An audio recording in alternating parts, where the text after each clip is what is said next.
what are we going to do differently now that we have experienced this and seen some of the shortfalls in our system? What things are we going to put in place that will help us? And I'll give you an example. Go ahead. Oh, no, oh, Cynthia, sorry. go. No. I think that in light of, I mean, I know in my office prior to COVID, it was very rare that they would have somebody phone in. I think that they're going to make that readily available, especially we don't know how long this pandemic's going to last. And, you know, also having victims, you got to take into account who are elderly of a certain age or may have underlying issues. So I would think that that's probably, you know, I think the courts are going to be more open to allowing that. That's what I think. Okay. Anyone else?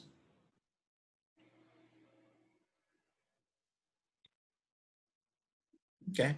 Yeah, one of the things I was thinking of was the expansion of use of electronics as well.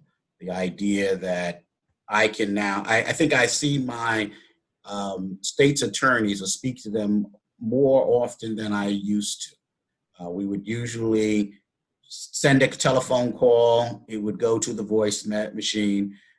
We'd then send an email and then we'd wait. And then the next time we would show up at court. And now there's one, we know you're at home, so you stop, you go ahead and answer the phone. But two,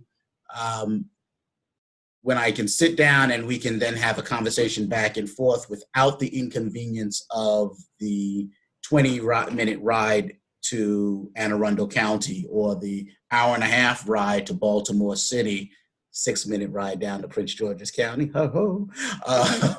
but nonetheless, getting on their calendars to do that. From my perspective as a trainer, I was scheduling with offices, and I'd get to the location, and instead of there being 40 people at the meeting, I was going to get 13 people at the meeting because a case came up or the attorneys or victims advocates are spread out, and to come to my session, although they really, really, really wanted to come to my session and then have to go back to their regular office was an inconvenience. Now we can do it electronically, and it makes it easier for us to get that feature out to people. And now more people are being educated and thinking about what the rights are that are going to be impacted by their action.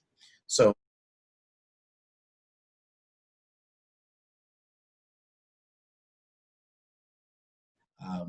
Alonzo, I have a question. Yes.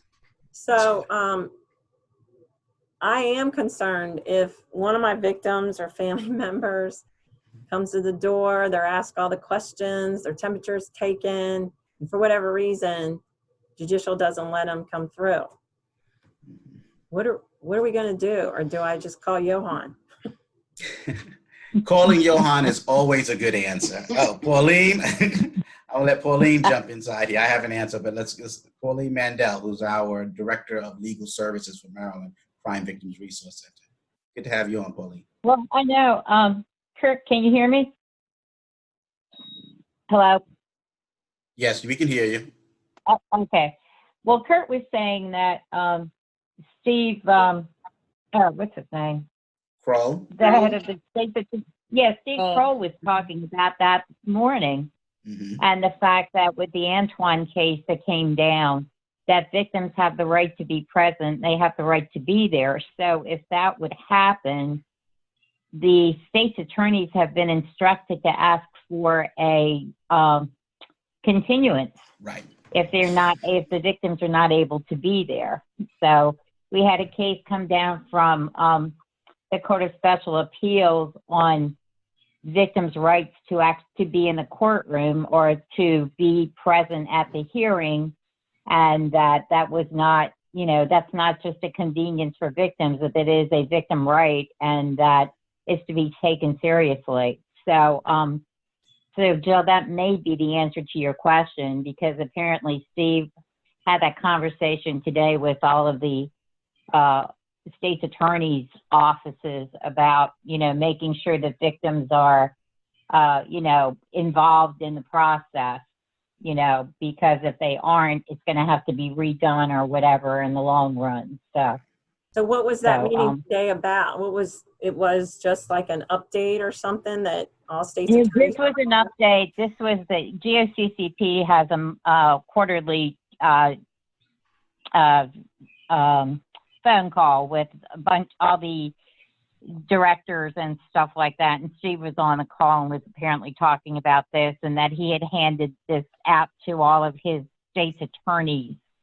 You know, I guess all of the state's attorneys across the state. You know, Yeah, Kroll and was is trying to the impress upon director them. for Kroll is the director for prosecutors, state prosecutors Right, association. States Attorney State Association. Yeah. Association. Yeah, right. There you go. Okay. Yeah. So, and he had handed this out to them with kind of a, you know, clarification that since this case has come down, that victims do have the right to be involved in the process. And if something like that would happen, then it would be up to the prosecutors to ask for a continuance until the person can be there and be present. So, but I mean, if if you have an issue, you know, I would say, yeah, call Alonzo, because not Alonzo, call Johan, you know, because they should be allowed in. If they're not allowed in, then they should put it on hold, reschedule it or something when they can be present if they were not allowed into the courthouse. So. Right. And I Well, believe Steve also said this morning that, you know, right now everything is fluid, so it's changing, you know, day by day. Right. So it's not etched in stone. So if you do run into a Right. problem, you know, like Ms. Mandel said, I would strongly suggest that you reach out to Steve Kroll. Mm-hmm. So, Joan? yeah, I know a lot of this, I think, is going to, it's not written in stone, and it's going to change as we go through the process. I totally agree with you on that. You know, and we've seen that every jurisdiction seems to be doing something a little different. So, you know, we just Good. kind of take it day by day. Joan, you had something? And I also think in Anne Arundel, depending on what the hearing is, that we were told that if those individuals were turned away, that they would be given a number to call in. Okay. And so that they would be able to telephonically be Yeah, a part do of it that way. Okay. Mhm. Yeah. Just for the record, that's not my dog. All right. I'm going to call this meeting close to an end. But first, I had the privilege of having my mother and father who dialed on. I was telling them about victim services, and they chimed in. So I want to say Happy Father's Day to you, Dad, and I love you very much. Okay. Hey, Mom. Love Mom too, but it's Daddy. Everyone, thank you very much for participating. I hope you were able to get the information that you need. You'll notice we didn't just do the schedule that says that June and 23rd and July 6th and all of that. You can get that anywhere. What I wanted this session to be is one where you can figure out the particular questions pertaining to your concerns and hear from some experts from across the state. I mean,